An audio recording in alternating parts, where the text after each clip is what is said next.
Olá, você que está na audiência. Começamos aqui mais uma edição do nosso podcast Conexão Energia. A gente tem ouvido aqui grandes nomes relevantes do setor elétrico, e hoje o nosso entrevistado é muito bacana, vocês com certeza vão gostar bastante. Eu sou o Luciano Costa, sou editor-chefe da área de notícias aqui do TC, especializado na cobertura de energia e do mercado financeiro. E antes de apresentar nosso convidado, estou aqui do meu lado com o parceiro do nosso podcast, o Tadeu. Fala, Tadeu. Obrigado, Luciano. Olá, pessoal. Estou muito feliz, com o nosso podcast. A gente tem ouvido falar muito bem dele por todos os lugares que tem passado, E hoje, a gente está gravando o último episódio dessa temporada. E tudo que é bom passa muito rápido, Então, isso é muito legal. E a gente está trazendo aqui, como o Luciano comentou, uma super figura do setor. Ele não sabe, mas talvez, eu vou até falar aqui, ele foi o presidente da primeira empresa que eu trabalhei no setor, que era a CPFL. Tá? E ele era o presidente na época. E também passou aí por grandes transformações, inclusive, acho que a grande última foi a privatização da Eletrobras. Wilson, seja muito bem-vindo aqui ao podcast. Muito obrigado por ter aceitado aí o nosso convite. Prazer, Tadeu, estar aqui com vocês. Rever aqui o Luciano, que me entrevistou várias vezes. É uma satisfação de ver os dois aqui e poder participar dessa última edição aqui do ano. Excelente, obrigado. Muito bom tê-lo aqui, Wilson. Prazer nosso. Bom, vamos lá, Wilson.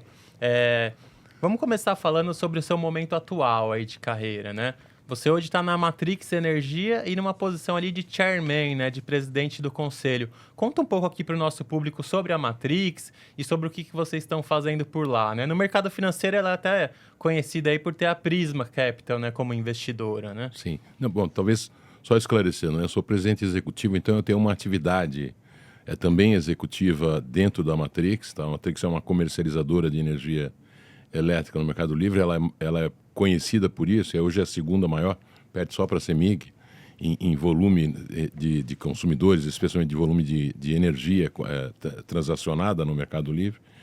Mas a Matrix também, ao longo dos últimos anos, teve um conjunto de iniciativas, de projetos que estão já colhendo alguns frutos agora. Então, nós somos um grande investidor de GD, fizemos uma plataforma comercial, estamos escalando essa plataforma nesse momento. Os projetos mais recentes, nós somos talvez o maior investidor aqui de baterias, baterias para que a gente resolva uma série de problemas que o setor está tendo aqui, notadamente do curtailment, algo importante.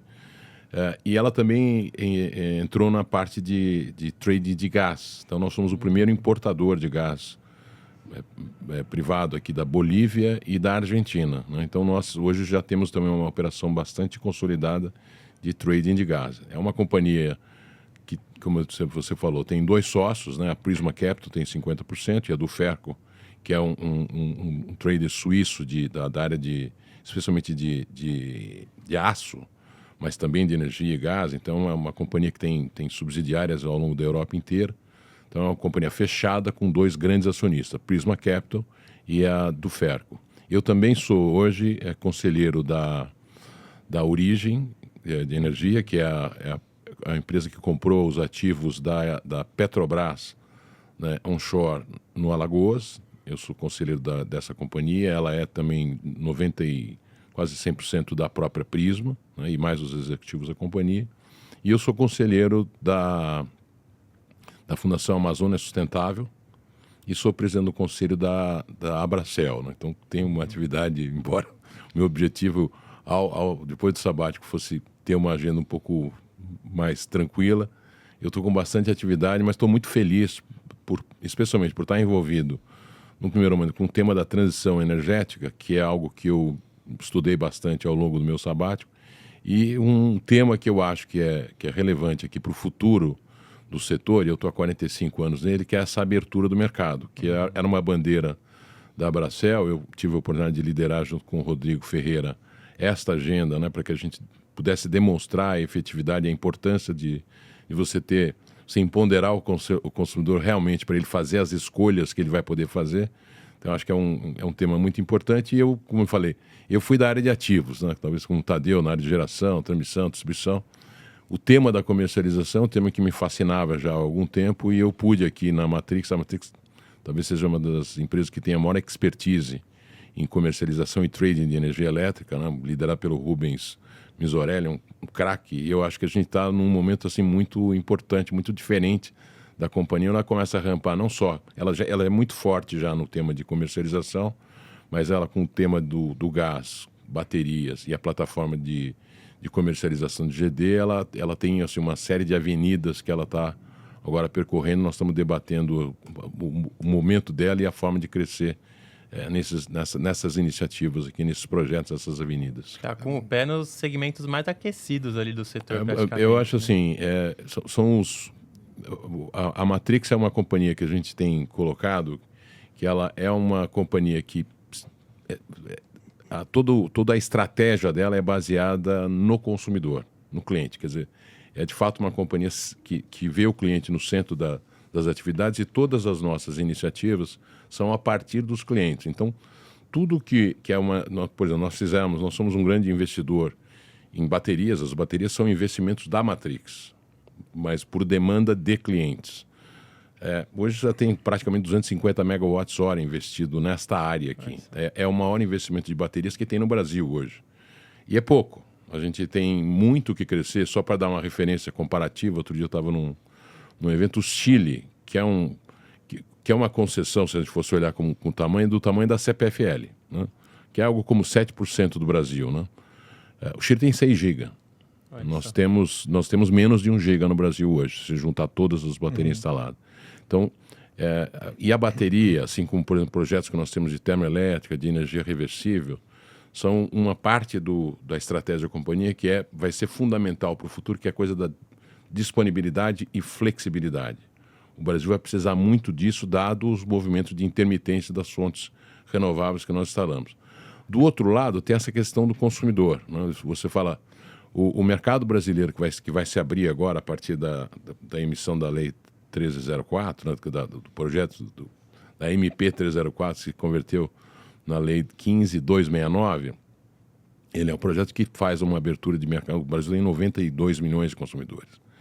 É a maior abertura de mercado do mundo hoje. Então é um mercado muito importante de ser atendido. A gente já tem inspirações, né? Eu faço um parênteses, porque ontem e anteontem nós tivemos o evento anual da Abracel, onde nós tivemos a oportunidade de trazer vários especialistas do mundo inteiro que já viveram esse momento de abertura, para compartilhar com todas as nossas mais de 100 associadas dentro da Abracel. E foi um espetáculo. E você tem iniciativas, de fato, assim, muito baseadas na coisa da digitalização. A gente tem que olhar, eu sempre faço uma referência, quando a gente olha os grandes bancos brasileiros, né? A lógica dos bancos era ter uma infraestrutura imobiliária para atender os consumidores, estar próximo dos clientes dos bancos, para que eles pudessem movimentar dinheiro. Se você for pegar o pessoal da idade de vocês, da idade do meu filho, eles já eles não têm essa prática, eles querem tudo pelo telefone. Tudo digital. Né? Tudo digital. E não é à toa que um dos bancos brasileiros digitais tem o maior valor de mercado, apesar de não ter os melhores resultados. Mas ele já tem mais clientes do que os outros bancos. Quer dizer, ele tem acesso a uma informação dos clientes que vai ser, no caso do setor elétrico, também muito importante. Então, quer dizer, a segunda coisa de Matrix é essa de data, né? de dados, e para você poder rampar nos dados, né? E oferecer serviços para os clientes digitais. Eu sou cliente da Matrix, né? O acesso é integralmente digital. Você não faz... Se você quiser pegar a conta da CPFL, põe a conta da CPFL na frente do teu telefone e você vira cliente da companhia a partir desses dados que ela consegue já capturar lá. Mas ela te oferece descontos, você passa a ter acesso, por exemplo, a uma energia renovável. Então, há um conjunto de diferenciais que essas empresas vão poder oferecer, assim, em uma grande diferença em relação ao que o mercado hoje. Né? A distribuidora é um ente regulado que tem que prestar serviços com isonomia entre todos os clientes. Essa abertura do mercado vai poder fazer esse empoderamento para que a gente possa fazer a diferenciação. Então, a Matrix também é envolvida com essa segundo tema, né? Então, flexibilidade, onde envolve também as baterias, como eu te falei, a plataforma de GD e GC que nós temos aqui atendendo aos clientes, e uma plataforma de engenharia e tecnologia que é um diferencial da Matrix. Se a gente olhar hoje É raro você fazer uma companhia de 500 pessoas, onde 100 pessoas são só ligadas à tecnologia. Então, é um diferencial importante da empresa. Qualquer solução digital, inteligência artificial, assim, é um time muito qualificado e que vai nos apoiar, naturalmente, nessa agenda de disponibilidade, flexibilidade e de rampar no mercado do Grupo B.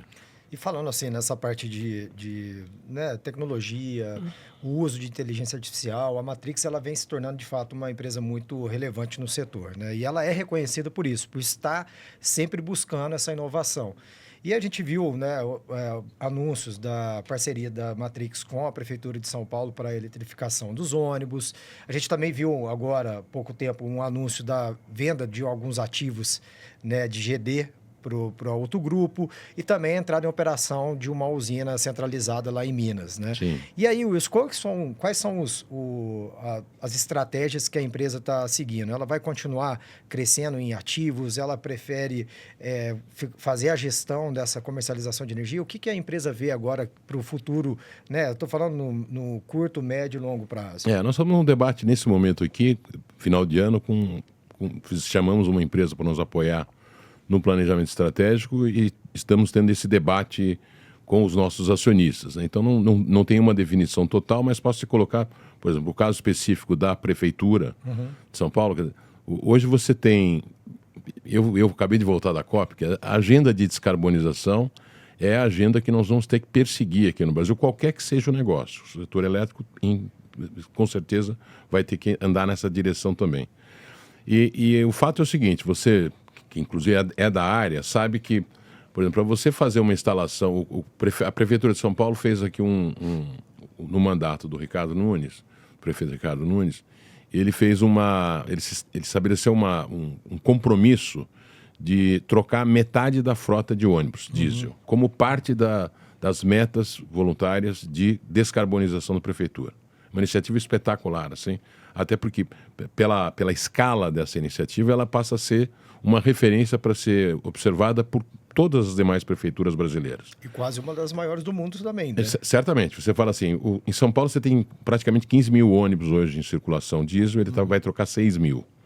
Nesse primeiro movimento, 2 mil. E você tem praticamente 50 garagens em São Paulo. Só que quando você vai fazer a instalação elétrica para carregar ônibus todos ao mesmo tempo, porque o que eu falo assim, por que o ônibus elétrico é a melhor alternativa que você tem para transporte coletivo?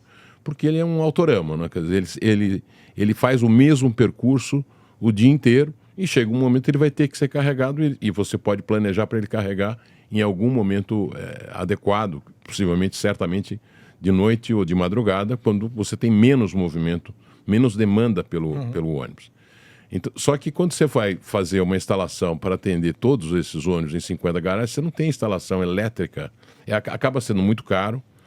Em São Paulo, você sabe que demora muito tempo para fazer, dadas as próprias restrições que você tem de horário, do tráfego, coisas desse tipo. O tráfego é muito intenso. Então, é muito mais conveniente você instalar baterias, porque elas multiplicam a sua capacidade de atendimento com a mesma instalação em 6 vezes. É só você imaginar que você carrega algo como 18 horas e descarrega 6 horas, ou 19 e 5. Então, hoje você tem uma facilidade de trazer uma bateria. Essas baterias já são de tamanhos, nós instalamos de 2 MWh e de 4 MWh. Então, eu consigo instalar muito rapidamente em uma garagem essa infraestrutura com carregadores ultra rápidos. Nós usamos a tecnologia da Huawei, né? Nós somos representante exclusivo da Huawei para a América do Sul, para esse tipo de solução. Então, temos aqui uma escalada importante. Fechamos esse acordo com a Prefeitura, como você falou, e já estamos trabalhando aqui na eletrificação. Já quase 400 ônibus estão em circulação desse primeiro lote de 2.000, e a gente imagina poder crescer assim, par e passo junto com a entrada desses veículos dentro da Prefeitura. E nós temos um pacote que nós fizemos, nós investimos na bateria e nós compartilhamos aqui uma parte do ganho da redução de custos com diesel, que esse processo providencia. Para além disso, a manutenção desses veículos elétricos é 80%, 90% mais barata do que você fazer com ônibus a diesel. Então, e só para vocês terem uma ideia, cada ônibus diesel consome mais ou menos 35 mil litros de diesel por ano. Isso é o equivalente, em termos de poluição, a você plantar 6 mil árvores do outro lado. Então, o trabalho que está sendo feito aqui pela Prefeitura, com todo o apoio aqui da Matrix, é uma coisa vencedora, assim, icônica, que vai ser certamente usada para replicar várias instalações no Brasil inteiro. Nós já estamos sendo, inclusive, dada a repercussão desse trabalho, sendo chamado para outras aqui. Então, essa é uma linha de negócio que certamente a gente vai rampar muito. Né? Na questão do GD que você falou, na verdade, nós tínhamos uma plataforma que, quando nós começamos, até para estar nesse negócio, nós construímos várias plantas, mas a Matrix já era 70% do volume que ela transaciona na sua plataforma comercial de plantas arrendadas. Tá. Na verdade, não havia necessidade de você ter. Havia necessidade de você ter para começar a entender qual era o negócio, etc. Mas esse é um negócio, claramente, olhando até experiências como o banco dos bancos digitais, que você não precisa ter o ativo para poder fazer o trabalho, que é o mais importante aqui, a plataforma e as diferenciações que você pode oferecer com o cliente. Então, a decisão foi correta no sentido de ir no momento certo. Ela saiu do ativo, mas continua na plataforma, negócio, porque é a plataforma que cresce. Né? É asset light. É asset light. Não é necessário você ter o ativo para crescer na plataforma. É necessário você conhecer o consumidor para gerar propostas de valor diferenciadas e que encantem o cliente. E aí nós fizemos também na geração centralizada, nós temos uma planta que já está em operação, fizemos on time, on budget, com clientes da nossa própria plataforma de clientes da própria Matrix no Livre. No Livre. Então, também é uma planta que entrou em funcionamento, já tudo certinho aqui. E é uma atividade que a gente acabou pegando quase que o final aqui, considerando as novas definições aqui da 304. Então, foi num momento certinho que a companhia fechou essa operação. Wilson, e aí falando em Mercado Livre, clientes, né? Como que vocês estão enxergando essa evolução aí com a abertura do mercado, né? Você até já passou por esse assunto, mas queria entender primeiro como que a Matrix está se preparando aí para atender, se vocês vão atuar nesse varejão aí, digamos, e até um pouco dos desafios, né? Porque muita gente fala, olha só, abriu o mercado, agora vai ter milhões de novos consumidores, mas também tem um desafio de explicar para as pessoas, educar, atrair esse consumidor, porque tem países onde não foi tão rápida essa migração, né? Como que vocês estão vendo isso? E veja, assim, eu acho que tem... E o Brasil tem uma particularidade, porque você já tem uma série de consumidores, de clientes que vão ser, que consomem abaixo dos 80 kWh e que certamente ficarão ligados, nesse primeiro momento pelo menos, à própria distribuidora local. Então não é todo o mercado que se abre. A gente imagina que possa ter algo próximo a 20 milhões de clientes das distribuidoras, dos mais de 90 milhões, que estejam nessa situação. A abertura também vai ser feita em até 2 anos, desde que você tenha, dentre uma das coisas, a comunicação ao cliente. Então, ontem, nesse evento anual que nós tivemos na Abracel, nós estávamos discutindo de que maneira a Abracel pode contribuir com esta comunicação ao cliente. Porque você tem que de fato, orientar, esclarecer. Veja, esse é o mercado livre, sempre é um mercado que você tem risco, você vai atrás de preços menores, mas você tem a contrapartida do risco. Então, o projeto foi muito bem feito, porque você tem um supridor de última instância, na hipótese que aconteça alguma coisa com o player, mas nós, na própria Abracel, trabalhamos aqui, nós tínhamos algumas bandeiras, né? E uma das bandeiras era a segurança do mercado. E a segurança do mercado para que os players que estão em operação e que possam oferecer oportunidades ou propostas de valor a clientes, sejam players que possam ter reconhecido do cliente a sua capacidade financeira, a sua idoneidade empresarial. Então, é algo com a qual nós estamos trabalhando muito forte. Fizemos aquele trabalho do gerenciamento prudencial que foi feito junto com a CCE. Estamos trabalhando e tivemos esse trabalho com a Andima no sentido de poder também trazer do mercado financeiro providências que foram para que você tenha uma autorregulação, porque a gente possa ter entre os associados uma série de procedimentos que já oferecem, só por ser associado à Abracel, diferenciais importantes aqui a compartilhar com o cliente, em termos de segurança de mercado, segurança financeira, etc. Então, esse trabalho está sendo muito robusto, nós temos 2 anos para fazer. E nós discutimos lá, isso está no nosso planejamento estratégico da Abracel, ser um agente que vai contribuir com um processo de regulação para que a gente tenha o melhor a oferecer para os clientes. Mas como você falou, aí voltando à sua pergunta, é um mercado muito grande, né? Mas como é um mercado financeiro, né? Por exemplo, quando a gente fala do mercado financeiro no Brasil, hoje já tem, só o maior banco digital tem 120 milhões de clientes, né? Que é muito mais, por exemplo, do que o setor elétrico tem. Eu imagino que se você tirar esses consumidores que devem ficar imediatamente junto com a distribuidora, nós estamos falando de um potencial de ir para o Mercado Livre de entre 60 e 70 milhões de clientes. Então, assim, a gente tem 2 anos para se preparar. Então, essa é a primeira coisa. E não são todos os clientes que possam ter interesse. A experiência internacional mostrou isso para nós ontem, né? Quer dizer, tem clientes que têm preferência, por exemplo, de comprar energia verde ou renovável porque eles querem contribuir com esse desafio do planeta. A gente vê isso como um diferencial. Tem clientes que querem descontos.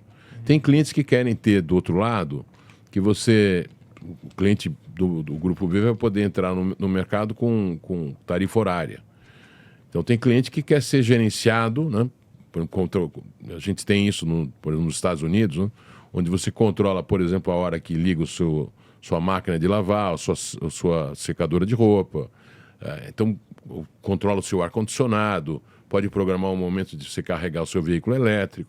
Então, eu diria assim, esses diferenciais, né? Essa facilidade de ter outros atributos que vão ser oferecidos ao cliente, é um pouco da agenda que não só a Abracel, como uma entidade associativa aqui de um conjunto grande de empresas que participam, mais de 100, mas as empresas em particular, e a Matrix em especial, está se preparando. Quer dizer, se nós estamos com uma plataforma de GD, né, que a gente compartilha descontos para clientes a partir da compra de boas empresas de geração, especialmente solar, que está conosco, nós imaginamos que essa plataforma que está crescendo a razão de 3, 4 mil clientes ao mês aqui. Então, é uma plataforma que tem muito ainda para rampar, né, em cima da plataforma de GD, e a única forma de você ir para o Mercado Livre até você ter a liberação daqui a 2 anos é só com GD.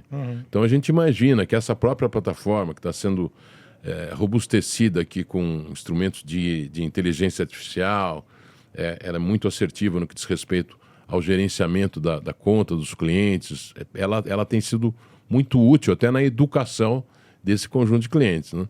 Você pegar a maior empresa inglesa que fez esse trabalho lá atrás e que foi a mais bem sucedida nessa migração para o Mercado Livre, nós trouxemos esse pessoal para falar conosco, né? Eles acabaram criando quase uma comunidade de pessoas que falam assim, pô, eu quero ir para o Mercado Livre, eu quero ter acesso a isso e aquilo. Então você montou quase uma comunidade de fãs, né? E esse grupo de pessoas é que acabou liderando um processo de migração para essa empresa. E ela teve a capacidade de demonstrar que ela tinha produtos e serviços que atendiam a essa demanda dessa comunidade, assim, né?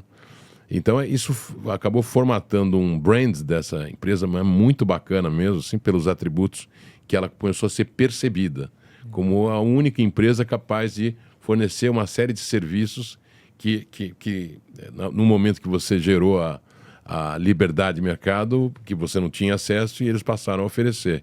Então, eu diria assim, isso é uma super vantagem, é um super momento, é uma diferença. Quando a gente olha, por exemplo, o celular, né, nós estamos praticamente 25 anos com os sistemas liberalizados. Você veja a evolução que você teve, não só no aparelho, mas no tipo de serviço que as companhias te oferecem e a variedade de empresas que você pode, a qualquer momento, com o seu dedo, escolher fazer.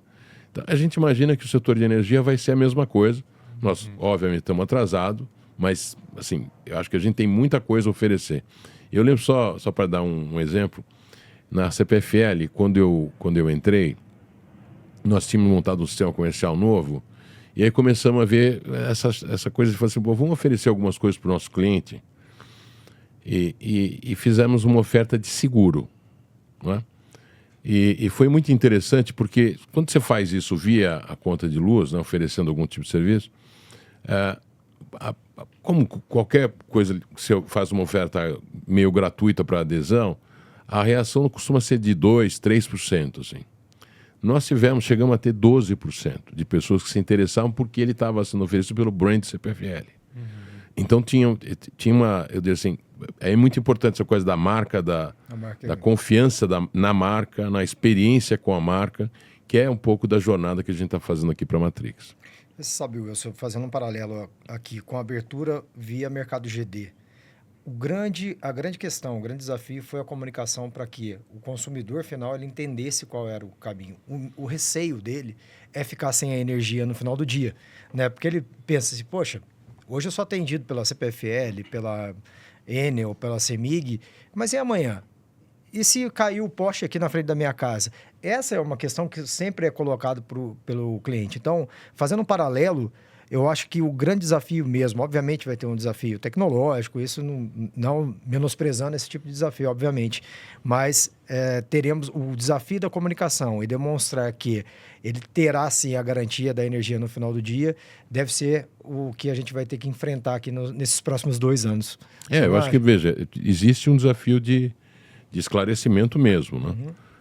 E eu acho que, de alguma maneira, essa própria experiência que a gente tem na GD já está nos permitindo, a gente interage muito com o cliente para mostrar isso. Quer dizer, você sabe, o serviço vai ser dividido agora. Você vai ter uma empresa que vai tomar conta da rede e a energia mesmo, aqueles elétrons que você tem em casa, que você recebe em casa para viver, né, para carregar seu celular, para ligar sua televisão, para funcionar seu chuveiro, vão ser com uma outra empresa. Pode ser a que está, a incumbente, que está lá, mas pode ser uma outra, e que vai te trazer um conjunto de vantagens. E você vai poder fazer essas opções a qualquer momento. Então, eu diria assim, tem que fazer esclarecimentos, tem que ter uma disciplina nisso. Não vamos esquecer que a gente tem um processo de transição, inclusive com contas das distribuidoras que estão lá previstas no próprio projeto, que tem que ser repassadas aos consumidores que saem. Então, tem aqui um trabalho ainda de cálculo, de separar fio de energia. Então, tem muita coisa para fazer. Mas o que é muito importante, gente, o cliente vai ter essa opção de escolha. Hoje ele não tem nenhuma. O cliente hoje tem a opção de ser atendido por uma única distribuidora que é regional e que tem que tratar todos os clientes de forma absolutamente isonômica. Ele já tem uma alternativa de ter até descontos e de optar por energia renovável se ele for para uma plataforma de GD como a nossa aqui da Matrix. E ele vai ter muito mais do que isso. Ele vai poder escolher o desconto, ele vai poder ter serviços adicionais, porque a gente acabou, eu nem terminei o negócio das PFL, a gente acabou tendo que descontinuar aquele serviço de seguro, porque a própria agência entendia que ele era um seguro para coisas que você quebra no eletrodoméstico, por exemplo. Era um seguro para esse tipo de fim, e ela entendeu que aquilo era uma obrigação da distribuidora e acabou inviabilizando. Não era só para aquilo, mas inviabilizou porque aquilo poderia ser atendido. Mas é assim, a gente tem boas experiências no passado de que esse tipo de serviço é muito demandado pelo cliente, e se ele está na palma da sua mão aqui através do celular, cara, facilidade, assim, né? Não tenho dúvida que a facilidade de acesso, o fato de você poder controlar a todo momento, você fica ligado. Eu estava usando esse exemplo ontem. O cliente numa distribuidora, ele é conhecido, ou quando a gente conhece o cliente, ou quando falta energia, porque ele liga para a gente. Então é nesse momento aqui. E nós só conhecemos, só vimos esse cliente uma vez por mês, ou 2, quando a gente lê a conta e emite a conta para ele. Veja, então a relação é muito, assim, periódica e episódica, né? E não é nenhum dos dois é o bom momento, né? Quer dizer, um quebrou, né? E outro vai cobrar. Você vai poder ficar conectado com o seu fornecedor, a sua empresa de energia 24 horas por dia, 30 dias por mês. Você vai oferecer serviços que você vai atender, vai ligar no seu celular e vai saber o que está acontecendo. Você pode controlar o seu próprio consumo, por exemplo, como você tem em uma série de serviços. Você vai poder fazer isso aqui. Você vai poder programar quando você liga eletrodomésticos. Você vai poder se beneficiar de momentos que você tem energia mais barata. Quer dizer, tem várias coisas que vão poder gerar benefícios econômicos e benefícios de conforto, de segurança, de qualidade, que eu não tenho dúvida que a competição tornará o sistema inteiro mais eficiente. Porque a competição é que traz essa eficiência no nível máximo e que, obviamente, pela escala das operações, acaba trazendo para preços mais confortáveis, melhores para o cliente. E na linha... Eu ia perguntar das baterias também, né? Que o Wilson comentou que vocês estão bastante grandes aí no setor de baterias, né? Liderando aí. Quem que são os clientes hoje? Quais são as aplicações e como que você vê isso crescendo? Olha, eu acho, de novo, eu vejo a bateria, eu falei no primeiro momento para vocês aqui, que era o tema de você ter flexibilidade e disponibilidade. O nosso sistema elétrico, ele tá operando em uma característica diferente daquela que foi concebido lá atrás, né? E não é só o nosso, é do mundo inteiro. Quer dizer, essa entrada das renováveis intermitentes, ela tem a vantagem de trazer a renovabilidade, porém ela traz um transtorno que é o fato de ela ser intermitente. Você não tem a todo momento um controle pleno do que está sendo gerado. E pior, né? Nós tivemos uma evolução muito, muito grande desse mercado, foram praticamente 45 GB, eu estava falando com o Barroso nesses 2 dias aqui, talvez chegue a 50 GB, então nós estamos falando de 3, 4 Itaipus, assim, que se juntaram aqui em 5, 6 anos. Né? Tem um crescimento muito grande que está fazendo você ter sobra de energia renovável durante a manhã, e você tem uma demanda. Nós estamos aqui no Equador, então você tem uma saída da solar muito rápida. Né? O pessoal às vezes vai para a Europa e fala assim, vou ver o pôr do sol lá na Itália. Cara, assim, aqui 2 anos, você fica 2 horas e meia, 3 horas vendo o pôr do sol. Aqui o pôr do sol tem 20 minutos. E quando ele se põe, toda a capacidade solar que a gente tem vai a zero, e você tem que empilhar toda a geração que vai substituir isso, e ainda vai ter que atender a ponta de carga que é maior do que tinha lá. Então é um desafio para a operação muito, muito grande. Você já via, nós temos um leilão aqui em curso o que a gente chama de capacidade, mas buscando termoelétricas que ainda não são de partida rápida. Então nós temos até uma chance de, explorando o Curtênio, inclusive aumentar um pouco, né, por conta da solução que você está empreendendo nesse primeiro momento aqui. Acho que a gente não tem muito tempo para fazer escolhas, então é correta até a decisão de você recontratar um conjunto de usinas que estava lá para não agravar o problema. Mas nós vamos ter que, em algum momento, ser bastante precisos em selecionar termoelétricas rápidas. E aí que entra a bateria. E eu queria só endereçar o tema do Curtênio para depois falar das aplicações nossas. Tá? A bateria, ela tem uma vantagem que é o único, quando eu falei assim, se você botar a térmica na ponta e contratá-la, ela vai ter que esquentar, você vai aumentar o nível de geração térmica até ela chegar no ponto que atenda a nossa ponta. E quando ela faz isso, ela vai ter que ser recontratada um pouco antes do horário de pico, ela vai entrar no horário que você ainda tem geração solar. Então, por isso que eu falei que pode aumentar o curtênio. Bom, o que a gente pode fazer aqui, dado o tamanho da operação que tem no Brasil aqui? Você pode colocar baterias para serem carregadas no momento que você está sendo tirado do sistema, né? Porque o operador está mandando você parar de gerar em alguns momentos que tem excesso. Né? E os excessos são na manhã e são... provavelmente você tem alguma coisa também no final, durante a tarde, né? Então, você carregaria a bateria nesse momento e você descarregaria no horário de ponta.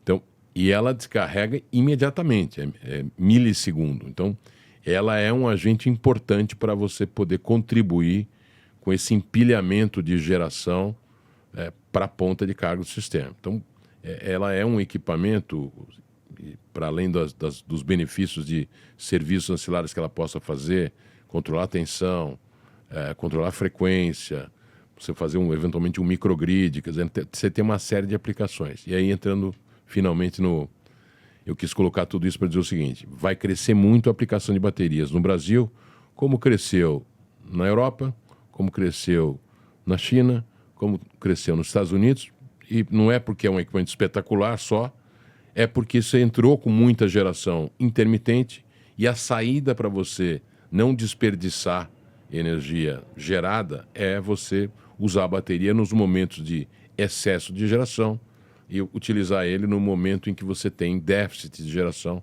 e você empilha muito rapidamente. Então, é uma solução perfeita para fazer essa operação.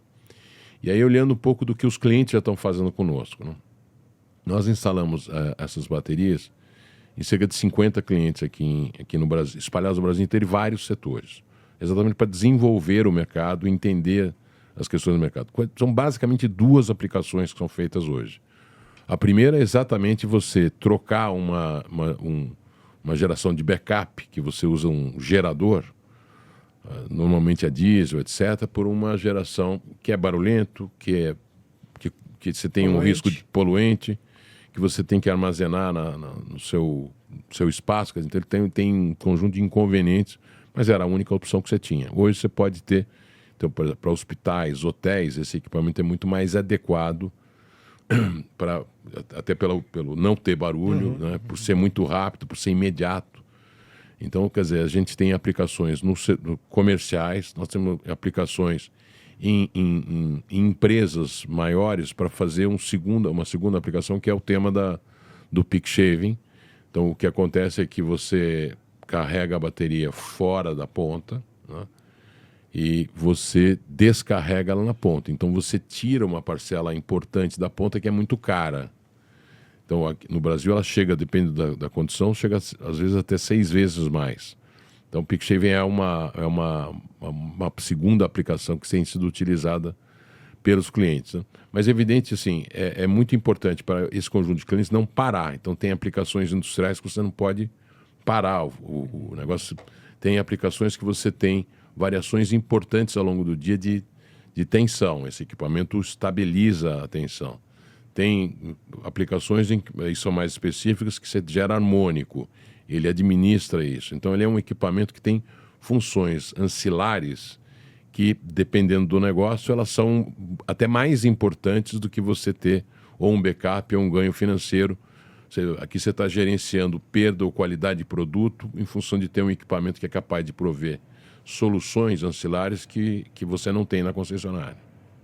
Mas as aplicações são grandes, né?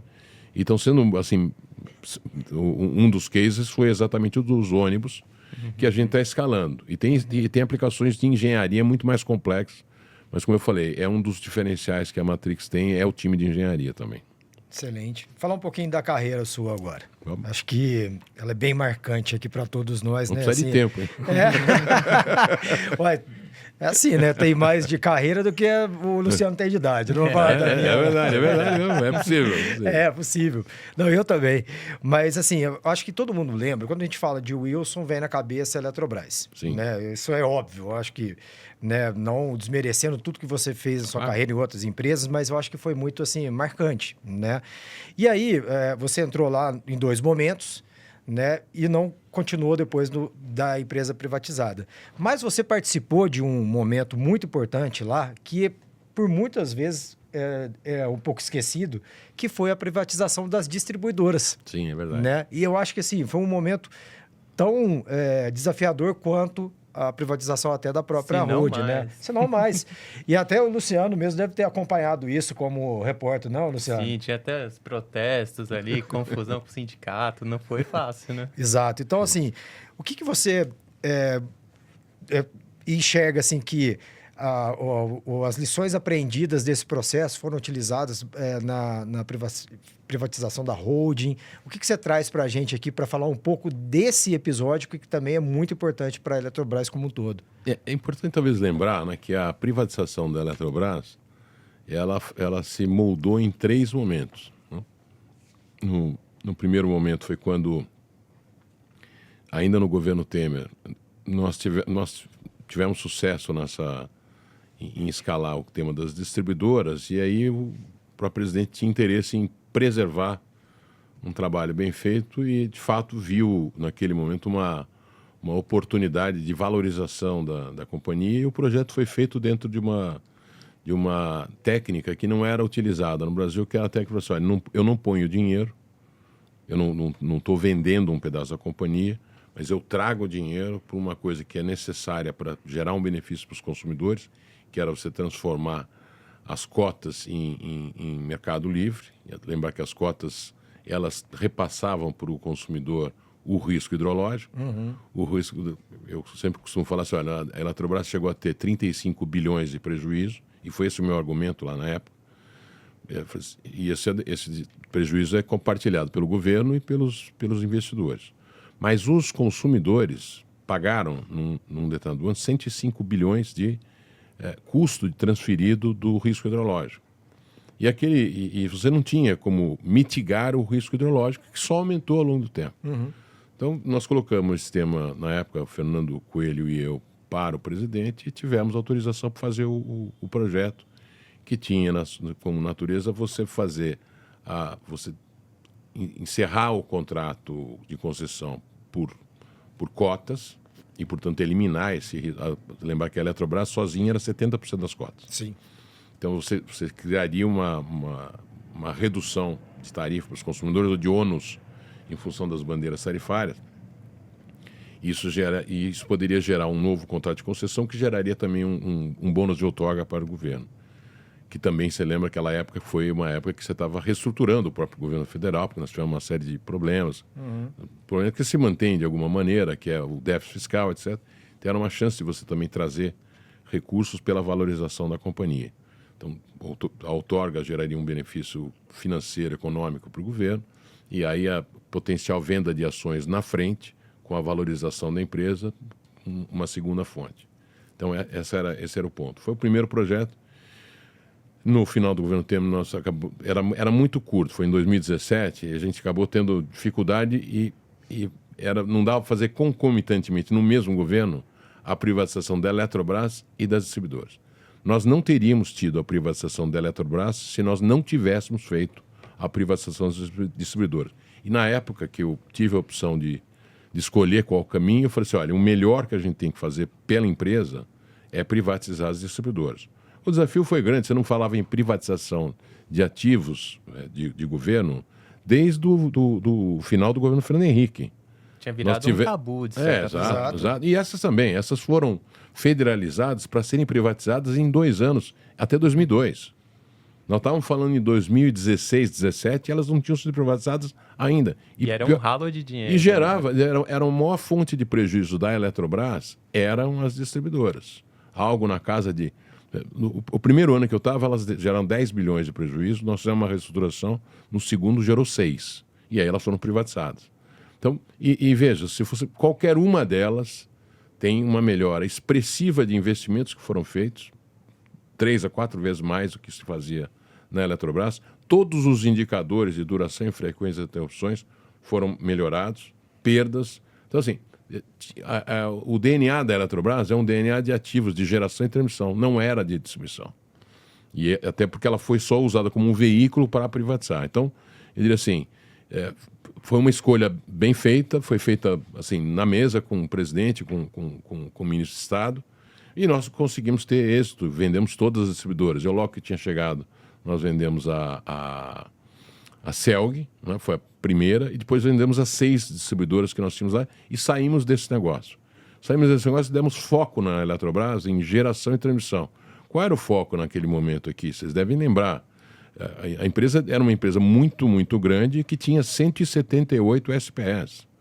Eu falei, mas o que é uma SPE? Uma é Belo Monte, outra é Santo Antônio, outra é a linha de transmissão Belo Monte para cá, para o Sudeste. Quer dizer, era coisa muito, muito grande, né? Tinha coisa que não tinha começado, vários parques eólicos, solares, coisa que terminou.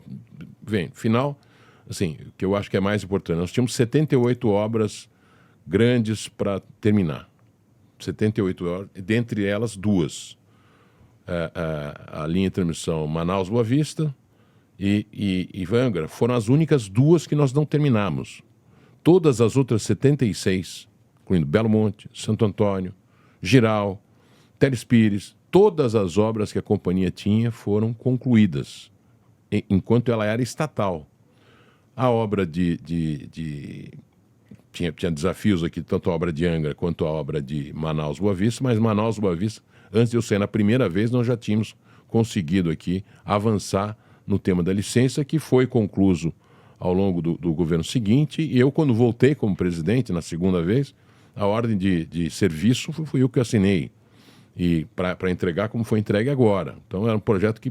E o único que ficou pendente foi, de fato, o Angra. Então, mas continua, né? Não, e que tem um desafio... É outro desafio. É um desafio grande, sim, mas eu acho assim, para responder de forma objetiva, o tema das distribuidoras foi o que, de alguma maneira, eu acho até pela repercussão, que você falou, sindicato, mas os meios de comunicação, etc., e o benefício que você teve na sequência, que fizeram mudar a percepção que se tinha de que privatização é uma coisa ruim. Porque esses estados que tinham dificuldades aqui, falaram assim, não, está sendo atendido pela Eletrobras, viram mudança com qualquer um dos adquirentes dessas empresas. Os trabalhos estão sendo muito bem feitos. Olhe que, na sequência, você privatizou a CE e a Eletrobras ajudou a fazer, eu estava junto. Uhum. A Eletrobras tinha 1/3 da CE. Vendeu geração, transmissão e distribuição. Você teve a privatização da SEB, você teve a privatização mais recente da Copel, um modelo idêntico ao que a gente fez para a Eletrobras, com diluição. Então, assim, acho que a gente ficou, no final das contas, só com a CEMIG, né, que ainda é uma empresa estatal, e a Celesc.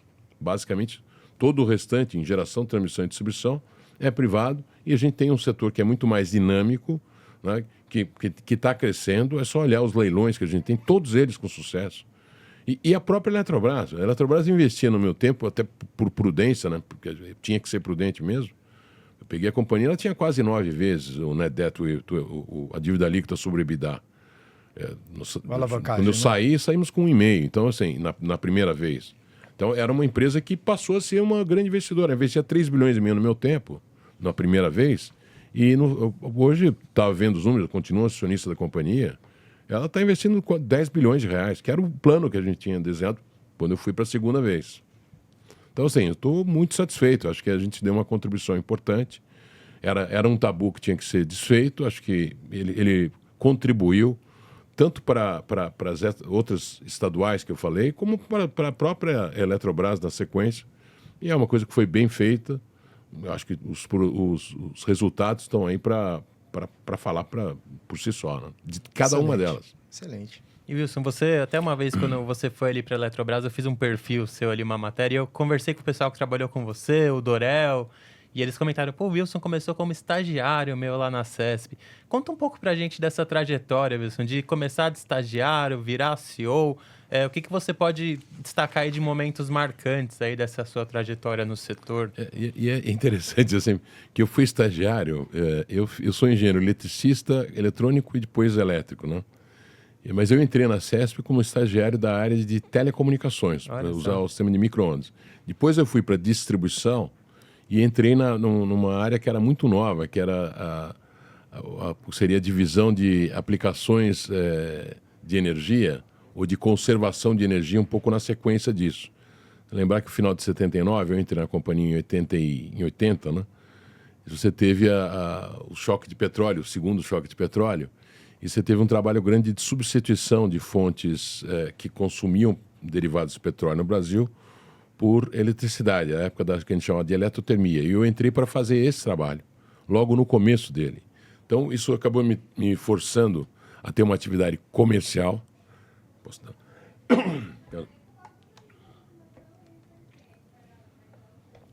Vocês editam lá? Acho que... Desculpa. Mas acabou me fazendo, inclusive, buscar assim, atividades que eu não tinha no momento. Então, eu fui fazer marketing na GV, eu fiz administração de empresa no Mackenzie. Depois eu fui fazer mestrado na USP para coisa de energia. Então, a minha carreira de estagiário, ela muito rapidamente se voltou para uma coisa que era muito nova, que é essa coisa da substituição do petróleo, que me fez ser um cara muito comercial. Uhum. Então, isso foi uma coisa muito boa na minha vida. Agora, a maior chance que eu tive na minha vida, talvez seja uma marca que eu tenho, ela aconteceu porque eu, tendo uma carreira com bastante evolucionária comercial, um diretor que eu tinha na CES falou assim, pô, cara, você é tão bom nessa área comercial, eu vou te dar um desafio maior, eu vou te botar na área de engenharia. Lembrar que a CESP, na distribuição, era a pior empresa do COD na época, né, da Brad, era a que tinha o DECFEC maior, tinha problema com medidores, era que tinha menos medidores instalados. Era, de fato, um problema, porque a distribuição na CESP, como era na Eletrobras, ela no orçamento ela entrava no item outros. Olha. Assim, dado o tamanho relativo das duas atividades, das 3 atividades. Então eu entrei na área de engenharia na época em que, por uma coincidência, eu acompanhava muito essas coisas de qualidade e um cara importante da qualidade é o Edward Deming, né? O prêmio Deming era o prêmio mais famoso de qualidade no mundo. Eu, quando entrei lá, então, para a área de distribuição, na área de engenharia, um desafio era o DECFEC, qualidade. Eu fui lá na livraria que tinha na frente lá do Center 3, que era onde eu trabalhava, e tinha acabado de sair o novo livro do Deming, que falava que a primeira empresa fora do Japão que ganhou o prêmio Deming foi uma empresa chamada Florida Power and Light. E a Florida Power and Light era uma distribuidora igual a nossa aqui. Eu fui atrás dos caras e trouxe os caras para cá, e foi no momento em que começou o Fernando Collor de Mello, e ele fez o PNQ, e o Prêmio Nacional da Qualidade. E nós nos habilitamos a isso aqui. Eu trouxe esses caras para a CESP, tivemos várias palestras com ele, e a CESP acabou sendo a primeira empresa a ter ISO 9000, a Seto Distribuição. Foi vendida, eu até brinco assim, porque nós tínhamos também um trabalho de reestruturação financeira da CESP, e quando a gente estava fazendo a mudança do modelo, a CESP foi uma das primeiras empresas a promover o programa de privatização, que começou com o CPFL, com gás, e depois foi a Electro, que é a empresa que eu dirigia lá. Eu era o diretor de distribuição, vice-presidente de distribuição, e ela virou uma subsidiária integral, eu fui o presidente dessa empresa e nós privatizamos. Ela foi privatizada, até hoje é o maior ágio que teve em privatização, 99,4%. Eu me lembro que o Covas perguntou para mim, eu perguntei para ele assim, governador, está satisfeito? Ele falou assim, hoje só 99%. Então, assim, foi muito interessante realmente essa minha carreira tem muito a ver com esse negócio da reestruturação. E eu sempre falo, assim, tem umas coisas que são muito importantes compartilhar para vocês, jovens, né? Não existe nada que você não planeje. Assim, o êxito das coisas se dá por você trazer pessoas capazes de te ajudar a planejar o que tem que ser feito. Isso não pode ser feito por uma cabeça, isso tem que ser feito por um conjunto de pessoas que têm conhecimento que possam te apoiar nisso. Talvez a principal missão do líder é engajar pessoas dentro daquilo que tem que virar, o objetivo tem que virar um propósito para as pessoas se engajarem. E a comunicação desse momento para ter time, para ter vontade, para ter força, e as coisas acontecerem, é o líder que faz. E aí, obviamente, a gente tem uma coisa boa que aconteceu nos últimos anos, e eu diria assim, eu tive a sorte de viver ele, que é desde 2000, no Brasil principalmente, as empresas foram para serem listadas, né? E isso exigiu das empresas, né, melhorarem a sua governança, estruturarem a governança, porque o Conselho tem essa missão de monitorar a estratégia. Planejou, que o planejamento é estratégico. Você delegou para uma diretoria executiva e os líderes vão engajando as pessoas. E fica para o Conselho de Administração, representando os acionistas, né? Representando, porque eles têm dever de lealdade e fidúcia com a empresa, monitorar a execução dessa estratégia, né?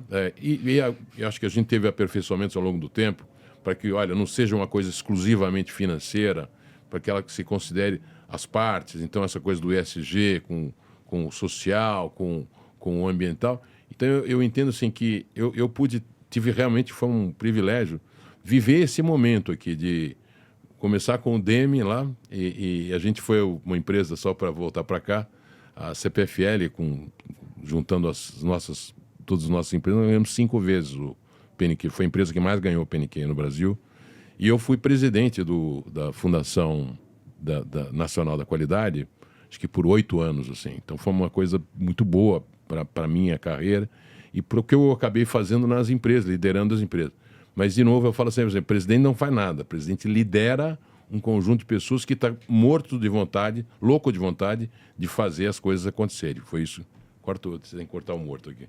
Eu me confundi aqui. Então, eu tive que voltar aqui. Voltando aqui, acho que uma coisa muito importante é isso, né? Que definida uma estratégia, aprovada pelo Conselho de Administração. O planejamento estratégico tem que ser estabelecido e compartilhado. Falava com a Bia há pouco aqui, compartilhado com quem vai executar. Sim. Então, a liderança tem que ter essa capacidade de motivar, de engajar as pessoas, de deixá-las realmente loucas de vontade de fazer com que aquelas coisas aconteçam, né? Porque aquilo brilhe os olhos delas, que elas se sintam realmente participantes úteis, que contribuíram com aquele resultado. E esse processo vai se retroalimentando e vai fazendo as empresas, é o que eu sempre digo, as empresas crescem porque a gente consegue identificar nessa jornada, se escolher bem, empresas do bem fazem mais e melhor e conseguem mais gente, mais clientes para os seus produtos ou serviços.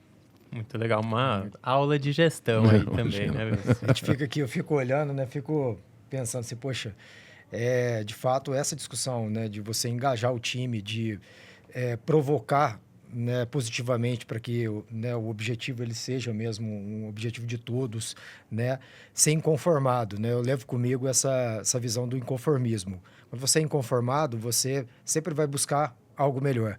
E isso é o que a gente tem, enquanto líderes, que fazer mesmo com o nosso time, né? Levá-los, fazer com que todos estejam alinhados para o mesmo objetivo. Isso é muito legal. Eu tenho uma frase no meu escritório lá que é assim, sem saber que era impossível, foi lá e fez. E é um pouco disso. Exato. Nós estamos vivendo essa época da inovação. Tem coisas as coisas que estão acontecendo, nenhum de nós imaginava que ia acontecer. Eu sempre brinco, eu falo assim, olha, o meu pai jamais teria inventado o controle remoto, porque ele mandava eu ir trocar o canal da televisão. Então, para ele não tinha função. Hoje você não vive sem isso e você acha que isso aqui é parte do negócio. Ninguém imaginou a inteligência artificial e as contribuições que ela está trazendo. Exato. Nesse negócio que a gente estava fazendo na Bracel, cara, isso é um negócio impressionante, assim. Ele botou um QR Code na parede e falou assim, olha, aqui você pode escolher o que você quer, se você quer a tradução simultânea de voz ou você quer a legenda. Você tem que usar seu telefone, ou se você quiser com voz, ou você tem a legenda no telefone direto. Tudo por inteligência artificial e perfeito, cara. Um negócio impressionante. Eu nunca imaginei que isso ia acontecer. Os dubladores, você está dublando hoje com a voz da pessoa. Você não vai precisar mais, daqui a pouco, de legenda. E falando até de setor elétrico, né, Wilson? Privatização da Eletrobras, imagino que muitas vezes as pessoas falavam, não, isso é impossível, isso aí não tem como. A própria abertura do Mercado Livre também, não, isso aí é muito difícil, isso não vai avançar, ou pelo menos não nesse governo, e avançando, né? Sem pensar que era possível, foi lá e fez, né? Esse aqui é o ponto. Excelente, excelente. Temos tempo para mais perguntas? Tem mais uma última aí? Uma última? Então, nós vamos fazer o seguinte, já que a gente já está falando de algo diferente, né? Eu acho que a gente está passando por um momento, o setor ele passa por transformações assim, cada ano maiores, né? A gente vê, quando eu comecei lá em 2005, né, a gente tinha a abertura do mercado, a desverticalização, novos leilões e assim por diante, né? E a MP 13304, né, que ela foi homologada como lei essa semana, né? Ela traz outros desafios. Qual é a sua visão para o setor? Assim, tem muita gente olhando como, né, que o setor está em crise, mas tem outras empresas que estão chegando como oportunidades. Como que você vê, assim, do alto dos seus 45 anos no setor, já deve ter visto muita coisa assim. O que você está vendo para o setor agora? Eu acho que a gente veja a medida provisória convertida em lei é um super avanço para o nosso setor. Ela, de alguma maneira, reconhece o tema que eu falei, por exemplo, do excesso de energia renovável, e ela propõe lá um conjunto importante de ações ou com baterias ou com leilões de capacidade. É isso mesmo, está correto. Ela foi também na direção da liberação do mercado. É corretíssimo. E, evidentemente, se a gente for olhar o nosso setor, quando chegou em 97, 98, eu fui presidente lá da Abrad. A Abrad foi a primeira dessas associações que foram feitas com esse nome. O nome Abrad fui eu que dei na época, como segundo presidente da companhia, mas o primeiro foi meu chefe. Aí só tinha duas associações que foram formadas a exemplo da Abrad, a Abrage e a Abrate. Hoje nós temos, eu acredito que, eu estava falando com o Menel falou que tem 35, acho que associações com ele lá no FASE. Mas nós devemos estar mais do que 35, não estão todas lá, talvez umas 50. Isso mostra a complexidade do setor. Né? E a complexidade é quando você vai para um projeto de lei ou mesmo uma medida provisória, tem um prazo curto para tratar as coisas, você faz o melhor possível. E eu acho que dentro do que se tinha, o senador Eduardo Braga e o Fernando Coelho fizeram um excelente trabalho. Eu entendo que a gente tem aqui, e o presidente da República também, porque o trabalho foi feito em cima com o ministro de Minas e Energia, foi também positivo para, de alguma maneira, encaminhar os vetos que foram colocados. Então, eu entendo que a lei, na forma em que ela foi aprovada de forma final, ela é muito positiva para o setor. Ela dá mais um passo. Falei assim, mas ficou faltando algumas coisas. Ficou faltando. Sim. Ficou faltando. E a gente vai ter tempo para, talvez, aperfeiçoar. Por que as coisas não foram nesse momento aqui? Porque elas não estavam amadurecidas, infelizmente. E tinha muita coisa mesmo. Sim, mas aí você tem que entender um pouco da possibilidade de você ter um congresso que se volta para um tema, ele tem que olhar a urgência e prioridade, e ele tem que fazer uma coisa que faça sentido lógico com o projeto. E eu acredito que, aí sendo bastante, tanto o presidente e os relatores, quanto o Congresso Nacional e, na sequência, o presidente da República, com o ministro de Estado, fizeram um trabalho que tornou isso assim, um projeto que tem muita consistência. Então, assim, vai ficar com alguns problemas? Vai. E nós temos que ter capacidade aí com as próprias associações de mobilizar e talvez deixar mais claro os efeitos. Talvez a gente tem alguns efeitos negativos que estão acontecendo agora do curtailment, mas a gente tem que aprender um pouco mais, talvez, com isso, para poder ter uma proposta, porque uma coisa é certa, e eu acabei não colocando, que eu acho que era a mais importante, é que não dá para você ser um país da energia barata e da conta cara. E a conta nossa tem ficado muito cara por conta do excesso de incentivos que a gente teve. E isso é uma outra coisa boa desse projeto, que você realmente agora tirou uma série de incentivos. Então, o crescimento não é desorganizado. Evidentemente, tem coisas que têm vantagem financeira, as pessoas vão fazer, mas elas não vão passar a conta delas para outros consumidores que ficaram na rede. Então, isso acabou. Então, você não vai ter agora uma conta de CDE que começou no meu tempo, assim, no tempo da Dilma, você lembra disso? Era uma conta que tinha, assim, na época, acho que 2 bilhões ou 3 bilhões de orçamento. Ela vai chegar a 50 bilhões esse ano aqui.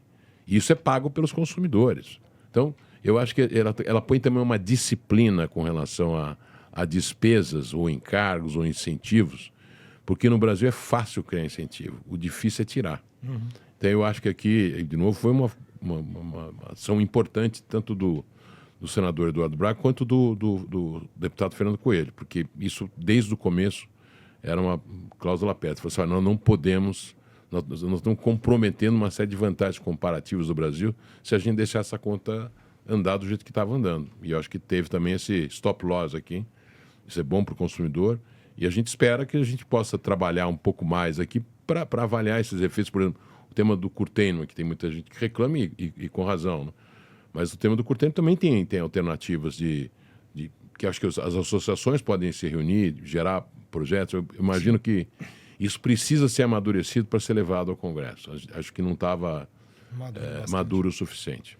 Muito bom, isso. Foi uma ótima conversa aqui, mas como tudo que é bom, né? Vai chegando ao fim. Eu brinco aqui com o Tadeu, isso que a gente tem que fazer igual o Flow, podcast lá de 3 horas, 4 horas, ainda mais quando vem uns convidados assim igual você. Então, só pra gente ir encerrando aí, ia te pedir para deixar um recado final aí para nossa audiência, Wilson, só a última mensagem. Bom, a mensagem primeiro é de agradecimento a vocês aqui, uma honra uma felicidade estar com vocês. E eu acho que, assim, queria dar mensagem de otimismo em relação ao nosso setor. O nosso setor é um setor de infraestrutura que é exemplar.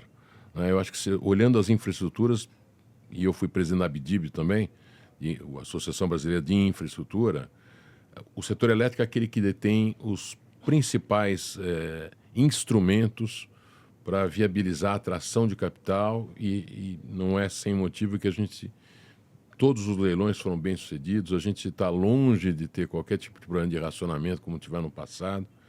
A gente tem empresas que são muito sólidas. Você vai olhar na Bolsa de Valores, as empresas do setor elétrico são as que têm as melhores práticas, têm maior valor de mercado. Então, nós estamos num setor que, como eu falei assim, é exemplar. E por isso até deixo esse recado de que se falta alguma coisa, nós vamos ser capazes de fazer também. Mas é o setor que pode gerar assim, esse paradigma para os demais setores de infraestrutura. O Brasil é um país que precisa muito crescer na infraestrutura. Isso vai gerar diferenciais para nós.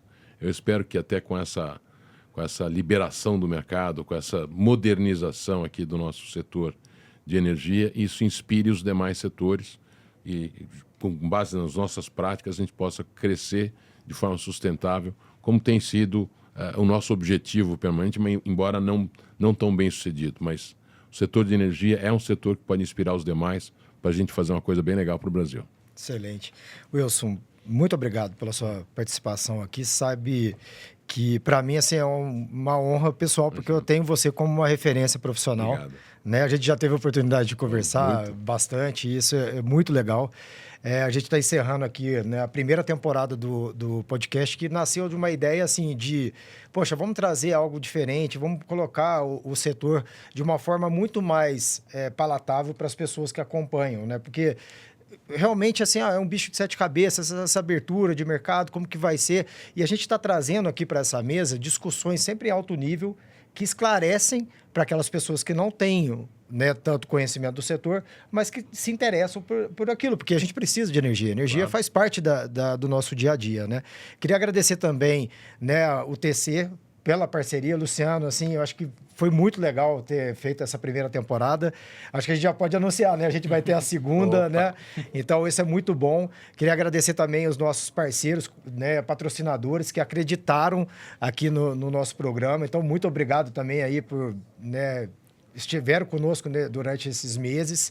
A gente vai aqui dar continuidade. Obrigado também a vocês que acompanharam o podcast. Poxa, é a realização aqui de um projeto muito bacana. Muito obrigado.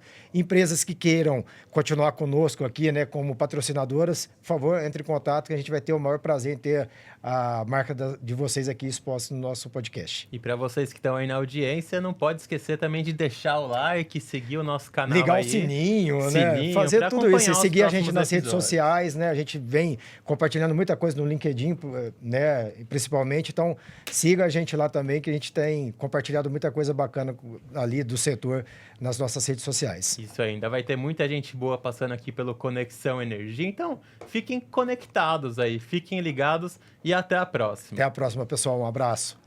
Abraço.